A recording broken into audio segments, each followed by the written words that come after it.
ዜና ፒየሮ ሂንካፔ እና ማርቲን ዙቢሜንዲም ወደ ለንደን ተመልሰዋል በጉዳት ምክንያት ይላል።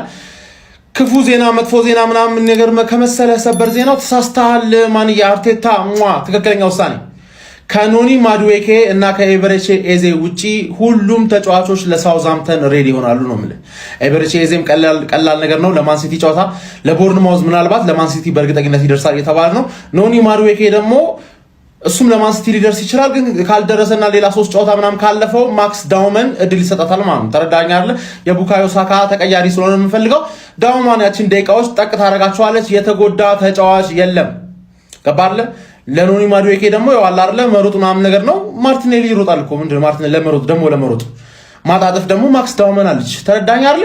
ሳካ ራይስ ትክክለኛ ውሳኔ። አርቴታ ሰር አሌክስ እየሸተትሽ ነው አንቺ አራዲዬ ልጅ። አድክሞች እዛ የማን ዩናይትድ ሌጀንዶች እንዳይሉ ማን ጋሪ ሌቭል እና ፊሊፕ ሌቭል ማይነጋገሩበት ናሽናል ቲም ገንብተው ማን አድክሞች ከባርላ ሀገር የምትወድ ከሆነ ላምፓርድ፣ ጄራርድ፣ ፈርዲናንድ፣ ስኮልስ፣ ሩኒ ምናምን ሆነ ዱቄት አታመጣላችሁ። አርሰናል ደጋፊዎች እጅግ በጣም ምርጥና ሰበር ዜና ኮፒ ሊንክ ሼር አድርጉና ለተጨነቁ ለአርሰናል ደጋፊዎች በሙሉ አዳርሱልኝ። በደንብ ኮፒ ሊንክ ይደረግ። ጀማው 6 ሰዓት ሆኗል ይሄን ቪዲዮ ስሰራው። ለማንኛውም 3 ተጫዋቾቻችን የእንግሊዝ ብሔራዊ ቡድንን ትተው ቀጥታ ወደ አርሰናል ተመልሰዋል። እንኳን ደስ አላችሁ። ስታርቦይ ቡካዮ ሳካ፣ ዴክለር ራይስ እና ጉዳት ያጋጠመው ማዱኬ እንግዲህ ቀጥታ ወደ አርሰናል ቤት መመለሳቸውን የተገለጠው ዛሬ። በነገራችን ላይ ልምምድ ሰርተው ነበር ስታርቦይና ዴክለር ራይስ ማለት ነው። ግን ማዱኬ ጉዳት በኋላ ማለት ነው ስታርቦይ ቡካዮ ሳካ ሆነ ዴክለር ራይስ እንግዲህ ሪስክ መውሰድ አልፈለጉም። ከዛ በተጨማሪም እንግዲህ አርሰናልም ቅሬታ እንደገባው ነው የተገለጠውና ያን መሆኑ ተከትሎ ለሁለቱም ፍቃድ እንደተሰጣቸውና ወደ አርሰናል እንዲመለሱ እንደተደረገ ነው ሃንድ ኦፍ አርሰናል እየገለጸ የሚገኘው። ጀማው እጅግ አስደሳች ብልጠት የተሞላበት ውሳኔ ነው። ምንም አይነት ለወዳጅነት ጨዋታ ተብሎ ሪስክ መወሰድ የለበትም። ገብቷል አይደል? ሌሎች ተጫዋቾቻችንም የግዴታ መመለስ አለባቸው እንዴ ግዴታ ማለት ነው ጀማው። ለማንኛውም እንኳን ደስ አላችሁ አርሰናል ደጋፊዎች። ሁለቱ ተጫዋቾች በደና ተመልሷሉ። ማዱኬ ደግሞ በጉዳት እንግዲህ ተመልሷል ማለት ነው። ያው 3 ከመክሰር 1 ከስረን ቢመለሱ መልካም ነው። ደስ የሚል ጮማ የሆነ መረጃ ነው ይዤልህ ከቻልኩት ሀቢቢ። ቪዲዮውን በደንብ ኮፒ ሊንክ አድርግ ለሰፊ አርሰናል ደጋፊ ታደርሰዋለህ። ከዛ ፎሎ ያላረክ ደግሞ ምን እንደምሰራ እኔ አላሁ አለም ተው። እንቀጥል ወደ መረጃችን ማለት ነው። ስለ ኤብሪቺ ዜ ጉዳት ያው 1 ወር ከምናምን ከሜዳ ይርቃል ብለው እነ ሳይመን ኮሊንግ ምናምን ነግረውን ቅስማችን ተሰብሮ ነበር አይደል ሀቢቢ። አሁን ጆን ክሮስ የሚረሩ ጋዜጠኛው ለክለባችን ቅርብ ነውና ምንድነው የምትወክቡት ነው ያለው። ቀጥ ማን ነው 1 ወር ከምናምን ያለው? ምንድነው ወጋችሁን የምሰነጥቁት ምናምን ካለ በኋላ ማለት ነው ሀቢቢ። ኖርማሊ ክለባችን አርሰናል ለማንቸስተር ሲቲ ፕሪሚየር ሊግ ጨዋታ ለምናደርገው ለማንቸስተር ሲቲ ጨዋታ እንግዲህ ለማድረስ ነው በት እያሉ ያሉትና የዛ ጨዋታ የመድረስ እድል አለው። ያን 1 ወር ምናምን የሚለውን ሳክስ ዝም ብለህ ትፈታለህ ብሎሃል እንትና ማን ጆን ክሮስ ሀቢቢ። ሲቀጥል ስለ ካፒቴን ማርቲን ኦዴጋርድም እዛው ላይ ጠቀስ አድርጎልሃል። ኢሚዲየትሊ ኢንተርናሽናል ዲዩቲያቸውን ጨርሰው አሁን አላ ኔክስት ዊክ ከሳውዛምፕተን ጋር ለዛ ጨዋታ ጀለስ ሬዲ ነው ምናምን ብሏል ሀቢቢ። እና አሁን ታዲያ ዛሬ በቃ በብሬኪንግ ኒውስ ዋልኩባቸው አይደለ? ይሄ በጣም ሸጋ የሆነ ነገር ስፔሻሊ ኢዚዋ ታስፈልገናለች። ሶ ካፒቴናችን እንዳለ ሆኖ ማለት ነው። ሶ ሁለቱም በቃ ጥሩ ሰዓት ላይ ነው እንትን ያሉ ለማን አሁን ዱአ የምናደርገው ለዛ ለማዱኬ የሚባል ጎረምሳ ነው። የሱን ደግሞ እስኪ መረጃ ሰብሰብ አድርጌ ከችላለሁ። ህይወት ሁለተኛ እድል ትሰጣለች ብለህ የምታስብ ከሆነ ይሄን ቪዲዮ እንዳታሳልፈው። እኔ በጣም የሚገርም ነገር ነው ያየሁት። አንተ የአርሰናል ደጋፊ በዚህ ወር የምናረጋቸውን ጨዋታዎች ግን ልብ ብለሃቸዋልን? ፎሎ ማታረጋኝ ከሆነ ፎሎ እያረከኝ ነው ቪዲዮ ጀምሮ ኮፒ ሊንክ አድርጉት። ሶ በዚህ ወር የምናረጋቸው ጨዋታዎች 2022 ላይ ካረግናቸው ጨዋታዎች ጋር በጣም ተመሳሳይ ናቸው። ተመሳሳይነታቸው ፊክሰሮቹ ብቻ አይደሉም ማን ቀኖቹ ራሱ በጣም ነው የሚመሳሰሉት ማን። የመጀመሪያው ጨዋታ ከሳውዛምፕተን ጋር የምናረጋው ጨዋታ ነው። አዎ ያን ያረግነው ጨዋታ የኤፍኤ ካፕ ጨዋታ አልነበረም። ነገር ግን ከሳውዛምፕተን ጋር በሜዳችን ራምስዴል ፈታ ብሎብን ምናምን ነገር በ20 ደቂቃ 3 ኳስ ተቆጥሮብን 3 አቻ ወጥተን የዋንጫ ህልማችን የተከሰከሰበት ጨዋታ መቼስ ትዝ ይላችኋል። ተረሳላችሁ ብዬ አላስብም። ያንን በቀል የምንበቀልበትን ጨዋታ በዚህ አመት በተመሳሳይ አፕሪል ወር ላይ ነው የምናረገው። ከዛ በኋላ ትንሽ ልግፋ። ይሄ የስፖርቲንግ ጨዋታ የተደረገው የዩሮፓ ሊግ ጨዋታ ማርች ላይ ነበር። ነገር ግን ስፖርቲንጎች እኛም እንዳደረጉት ታውቃላችሁ። ፈርስት ሌግ ላይ በእነሱ ሜዳ ሄደን አቻ ከወጣን በኋላ ሰከንድ ሌግ ላይ እኛ ሜዳ ላይ መጥተው አሁንም ራምስዴል ቀልዶብን ምናምን ነገር በፔናልቲ ተሸንፈን የወጣንበት ዊሊያም ሳሊባን በጉዳት አተን በሮብ ሆልዲንግ የተጨመላለቅንበት ጨዋታ ነው የስፖርቲንግ ጨዋታ። አሁንም እሱ የምንበቀልበትን እድል አፕሪል በዚህ ወር በድጋሚ ተሰጥቶናል። ከዛ በኋላ የቦርነማውዝን ጨዋታ ወጥተን አፕሪል 26 ላይ ነበረ ሲቲዎች እኛን 4-1 በሆነ ውጤት ያሸነፉት የነበረው። ኤርሊንግ ብሮታል 1/4ኛው ኳስ ጸጉሩን ለቆ ምናምን ሆልዲንግ ደግሞ እንደየጣቀሰበት ጨዋታ ትዝ ይላችኋል። እኔ በግጥምጥሞሾች አላምንም፣ የእናንተን ባላቅም ተመሳሳይ ፊክስቸር ነው መልሰን ያገኘነው ከ3 ዓመት በኋላ ክለባችን ምን ያክል እንዳደገና እንደተቀየረ ተጫዋቾቹ ምን ያክል ሜንታሊቲያቸው ሽፍት እንዳረገ የምናይበት ዋንጫውን ለመብላት ረጅም እስካሁን ከመጣናቸው ወሮች ራሱ ትልቁን ወር የምናሳልፈው በዚህ ወር ነው ብዬ አስባለሁ። ምን እንደምታስቡ ኮሜንት ላይ አስቀምጡልኝ። ፎሎ፣ ኮፒ ሊንክ፣ ሼር እያረጋችሁ ይመቻችሁ። ሌላ ደስ የሚል መረጃ ይዤልከች ብያለሁ ሀቢቢ። ከፒየሮ ሂንካፔ በኋላ ማለት ነው ማርቲን ዙቢሜንዲ ጓዝህን ጠቅለህ ናቶሎ በተባለው መሰረት ይሄው እሱም ወደ ለንደን ጉዞ እያደረገ እንደሆነ ሃንድ ኦፍ አርሰናል ዘግቧል። ሀቢቢ እንግዲህ ሰበቡ ምን እንደሆነ ልንገርህ። ማርቲን ዙቢሜንዲ ባለፈው እረፍት ተሰጥቶት ነበር ያው ስፔን ጨዋታ ላይ ማለት ነውና አሁን ቀኝ እግሩ ላይ በቃ የሆነ ችግር አጋጠመው ታውቃለህ። በቃ ችግር አጋጠመው ሶ ኮል ቀጥታ ወደ ለንደን ናቶሎ ተብሏል እና ጀለስም እንግዲህ ወደ ለንደን ከስፔን ቲም ዊዝድሮ አድርጎ ወደ ለንደን ከች እያለልህ ነው ሀቢቢ። እንዳልኩ ያው ሌሎችም የዜና ምንጮች እንዳሉት በቃ ቀኝ እግሩ ላይ የሆነ ምቾት ስላልተሰማው ነው ሀቢቢ። ምቾት ሳይሰማው ደግሞ መታገል የለበትም ልጁ ለማይጠቅም ኢንተርናሽናል ምናይ ቫይረስ ማለት ነው። ሶ መቶ ትሪት ይደረጋል። ለቀዳሚው ለሳውዛምፕተኑ ጨዋታ ሬዲ ይሆናል ማለት ነው ሀቢቢ። ይመቻችሁ። ሶስት አስደሳች የሚባል መረጃ አሁን ከመሸ ተሰምቷል። ይህንን ቪዲዮ በደንብ ኮፒ ሊንክ እና ፎሎ እያደረጋችሁ አዳምጡኝ። በጉዳት ምክንያት እንግዲህ የማንቸስተር ሲቲው ጨዋታ ጭምር ያመልጠዋል ተብሎ ሲጠበቅ የነበረው ኤብሪቺዜ በጥሩ መልኩ እያገገመ እንደሚገኝና ለማንቸስተር ሲቲው ጨዋታ የመድረስ እድሉ እጅግ ሰፊ እንደሆነ እየተገለጸ ነው የሚገኘው። ስለዚህ ኤብሪቺዜ ከተባለለት ጊዜ ቀድሞ ሊመለስ እንደሚችል ተዘግቧል። በሌላ በኩል ለአርሰናል ማጥቃት እጅግ በጣም ወሳኝ የሆነውና በብዙ ደጋፊዎች ዘንድ የተናፈቀው ማርቲን ኦዴጋርድ ልክ ኢንተርናሽናል ብሬክ እንደተጠናቀቀ ወደ ሜዳ እንደሚመለስ ተረጋግጧል። አርሰናል ቀጣይ ቅዳሜ ማለት ነው ምሽት 4 ሰዓት ላይ በኤፍኤ ካፕ ሳውዛምፕተንን ሲገጥም ማርቲን ኦዴጋርድ ወደ ሜዳ እንደሚመለስ ተዘግቧል።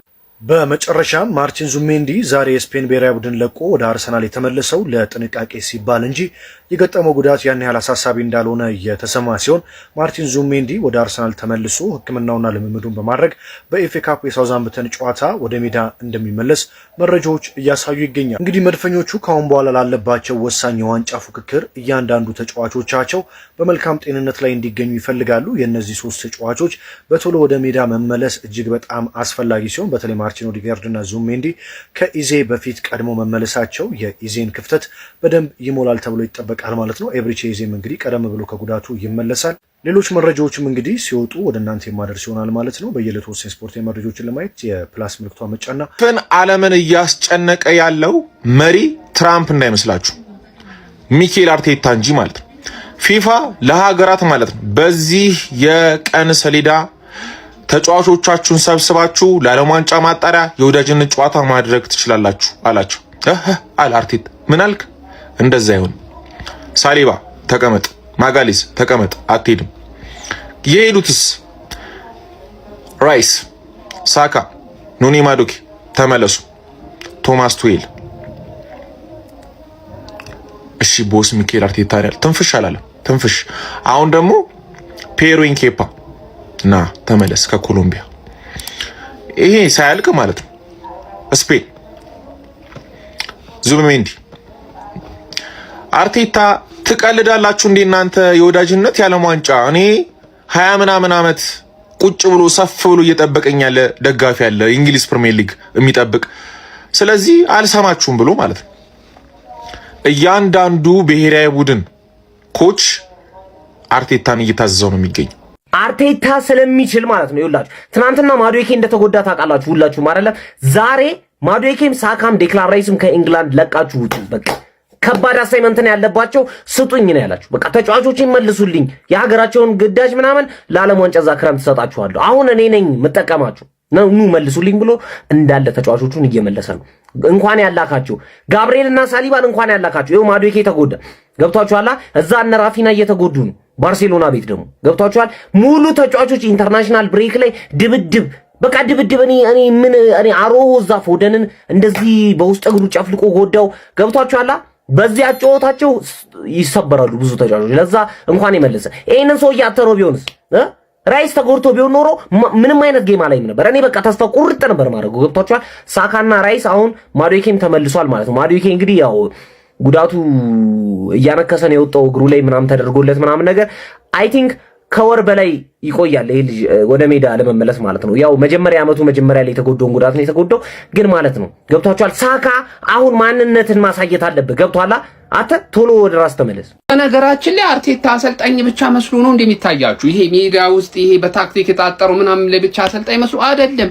አርቴታ ፖለቲከኛም ጭምር ነው። ይሄንን አታውቁም ብዙዎቻችሁ። ምን አይነት ዲፕሎማሲ እየሰራ ማለት ነው ተጫዋቾቻችንን ወደ ክለብ እየመለሰ እንደሆነ ብታዩ ለአርቴታ ትልቅ ክሬዲት ይገባዋል። ይኸውላችሁ ሰሞኑን ወደ የብሔራዊ ቡድናችን ያቀኑ ተጫዋቾችን እየሰበሰበበት ያለበት መንገድ ማለት ነው ትክክለኛ ፖለቲካዊ ውሳኔ እየሰጠ ያለ ነው። በቃ ዲፕሎማቲክ በሆነ መንገድ ልጆቻችንን ወደ ክለብ እየጨመራቸው ነው። አስቧል። አሁን ዛሬ ዙቢሜንዲ ተመለሰ እና ጉልበቱ ላይ ቀለል ያለ ምቾት አልተሰማውም። ያንን ቼክ ለማድረግ ነው የተመለሰው ነው የተባለው እንጂ ዝም ብሎ ተመለሰ አይባልም። የሆነ ሪዝን እኮ ቁጭ ማድረግ አለበት ግዴታ ነው። ገብቷል አይደል? እና እኔ ከሄዱ ተጫዋቾች ውስጥ አብዛኞቹ ከማዱኬ ውጪ ጫን ያለ ነገር ያጋጠማቸው አይመስለኝም። ጀማ ኦፊሻሊ ለመናገር ማለት ነው። እና ታክቲካል በሆነ እቺ ፖለቲካዊ መንገዱን ተጠቅሞ ከአሰልጣኞች ጋር በጣም ጥሩ ግንኙነት አለው። ስለሆነም ወዬ እያለ ተጫዋቾቻችንን እየሰበሰበ ይገኛል።